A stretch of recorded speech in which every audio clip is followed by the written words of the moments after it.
In this video, I'm going to give you 3 things that are going to add immediate value to your life or your organization's life. For the past several months, I've been in a deep self dialogue trying to discover who is the person that I connect with the most that can benefit from the lessons, the trials, the triumphs, the experience that I've gained over the years. And as I close my eyes, I see a kid who has all the talent in the world, but is struggling in life because of one bad decision after another bad decision. This kid was taught confidence. He was taught pride, which can be good, but you also have to have a balance with humility. You have to understand humility in order to have the confidence work. There's a saying, are you going to be the one who's going to arrogantly continue to get it wrong? Or are you going to be the one that's going to confidently get it right? And with humility, that's the additional balance to help turn that tide. I see a young professional, undeveloped talent, but still so much potential to explore, so much potential to utilize. But this young professional feels marginalized because the system just seems unfair. And so he's stuck. He's not making the progress that he should. Almost handicapped because his skin isn't thick enough to handle the ups and downs, because not everyone's going to agree that you got a great idea. Not everyone's going to like you when you walk into the room, but that's okay as long as you know what the mission is, what the purpose is, and how to help align people to what is most important in that moment. I see a young leader who's had personal success but can't seem to turn the tide on having a high performing team. So much talent surrounding this young leader, yet the team, the organization, and himself, they are drowning. Does that sound familiar? Is that someone in your organization? Is that your organization? Or perhaps that's you. I can relate to all 3. I've been that person in each phase of my life. I was a 15-year-old kid who struggled with making good decisions. I was hard-headed. And as a thriving 15-year-old who was doing great in sports, I found myself sleeping in a ditch at 16. I found myself sleeping in the den of a friend's home where the dogs slept because it was too cold to keep the dogs outside. So they kept them inside in the den. And that's where I slept with all the dogs and the fleas. And if you could imagine, 5 dogs and a bunch of fleas and me, I didn't stay there a second night. I had to get myself together. But my hard-headed decisions led me there, making bad decisions. I lacked the humility at that moment. I lacked the humility during that time. Or the time as a young professional, as I let my talent suffer because I thought the system was racially biased against me. It was unfair. Perhaps it was unfair. But is that an excuse not to perform? Is that an excuse to stay stuck? It wasn't. But I stayed there for a period of time. Or as a young leader, how I mismanaged the world's greatest talent and resource early on in special operations because I didn't understand how to develop talent, how to unlock potential, how to create that high performing team to mesh well together. I didn't understand it, so I mismanaged it. I was that person. And so from experience, I've learned how to turn the tide each and every time when it comes to unlocking untapped potential, when it came to creating a high performance team, when it came to turning those setbacks into profits financially, profits relationally, profits personally, profits into success. No more wasted potential, no more wasted talent, but just a steady state of success. As a baseline, I always start with humility. So that's step one. I told you I was going to give you three things. Step one is humility. And I need you to know that humility is not meek or weak, as some may see when they think of the word humility.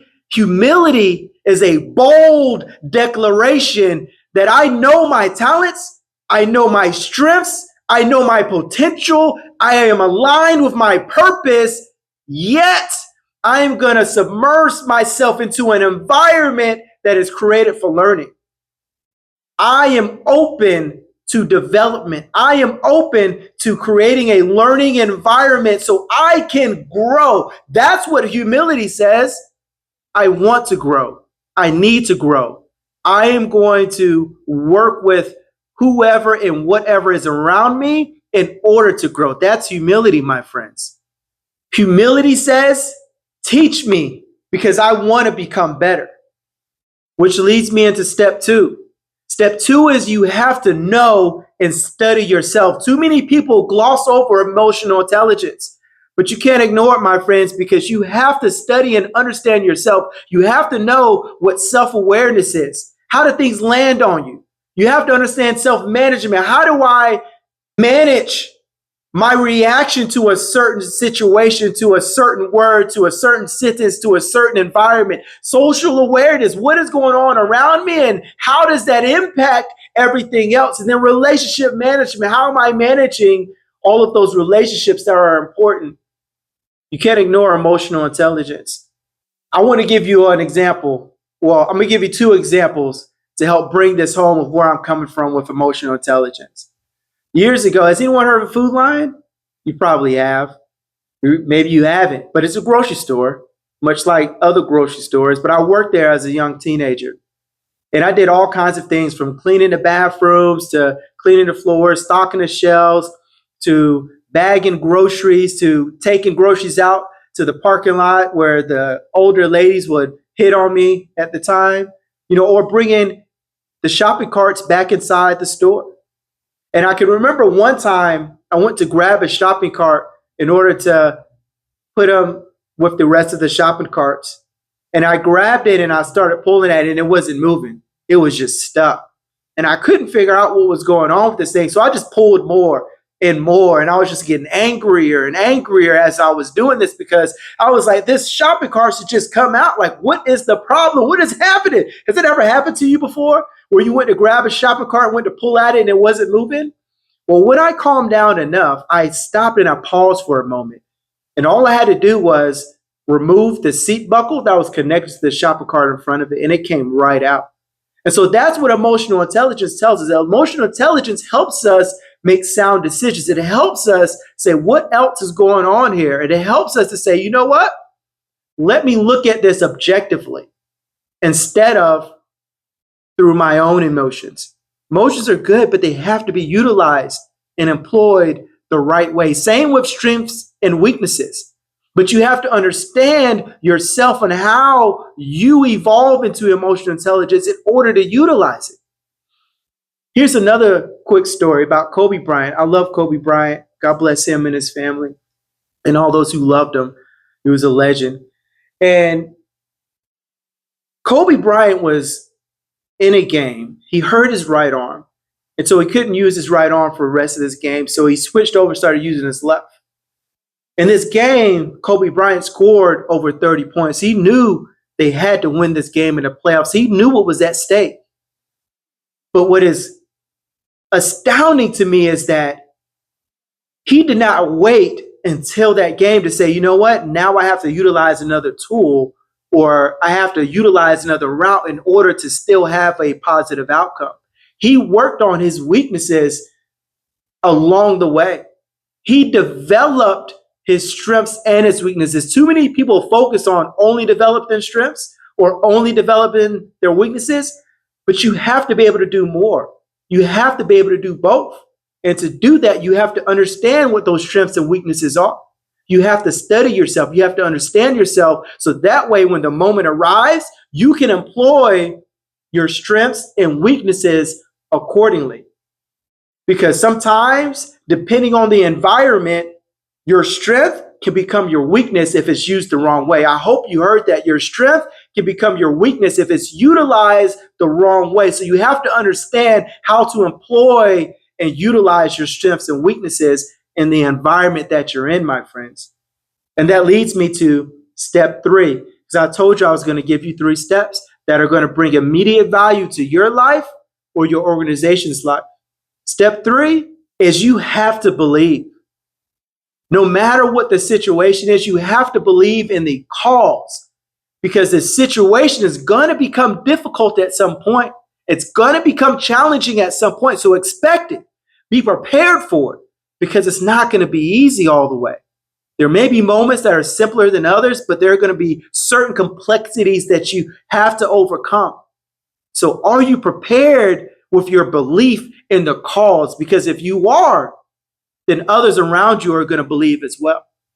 But if you don't believe, then you will doubt yourself every step of the way, and you will talk yourself out of a dream. You will talk yourself out of a goal. You will talk yourself out of purpose. You will talk yourself out of success because you don't believe in the cause. So what is the cause? And do you believe in that cause? Because there is power in belief. That is the one tangible thing that we can all hold on to and grab onto. So do you believe? And if you can master those 3 things, if you can start there, you're on a different level, my friends. And so if you're still here right now, I know that we connected. Or you can see someone in your life or an organization in your life that I connect with. So please, let's connect today. Or share this video, share this link, share my contact information, and help me get connected with the person who needs to hear this, with the organization who needs to hear this. I've had a lot of experiences, and all I want to do is provide an environment where you all can reach your dreams, you can connect with purpose, you can grow in the right environment. But sometimes you have a responsibility to create that environment. So how are you doing that? Let's connect today and get started on this journey. It's El Motivational Don! Or to some, I'm just El Don. I love y'all.